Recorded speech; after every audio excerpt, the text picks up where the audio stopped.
नमस्कार, जय Jagannath. Welcome to my channel. आज का वीडियो मैं उड़िया में बना रही हूँ और रेसिपी का फुल प्रोसेस मैंने डिस्क्रिप्शन में मेंशन कर दिया है।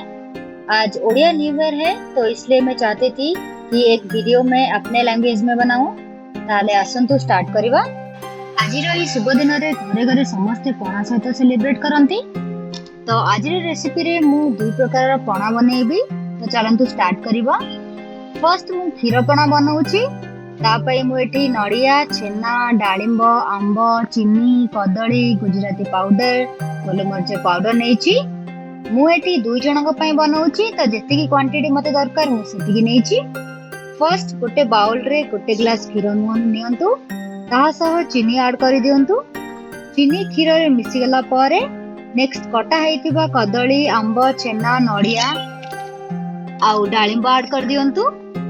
तापरे गुजराती गुंड और गोलमरिच गुंड पकई दियंतु। आउ ए सब भले से गोळेई दियंतु। आ पारे आपण चाहिले आइस क्यूब ऐड करि परिबे। आउ लास्ट रे मु एठी सब फ्रूट्स को नै गार्निश कर देइची। अब एबे हमर स्पेशल खीरपणा रेडी हे जाइची। नेक्स्ट मु दही पणा बनाउची। ता पई मु एठी दही को भलो भाबे बीट कर देइची। आउ तापरे दही रे चीनी पके ताको भलो से मिक्स करिची।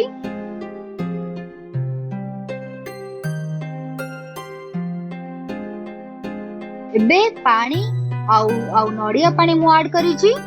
एबे कटा हेतिबा कदली, छेना, आंब, नड़िया को ऐड करि देइची।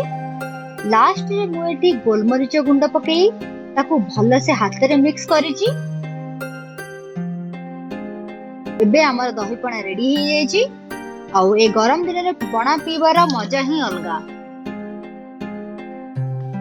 आउ लास्ट रे मु एठी सब फ्रूट्स को नै गार्निश कर देइची।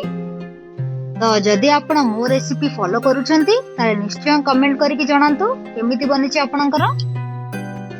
Thank you for joining me in the kitchen today. Don't forget to like, comment and subscribe. I'll see you in the next video. Happy cooking.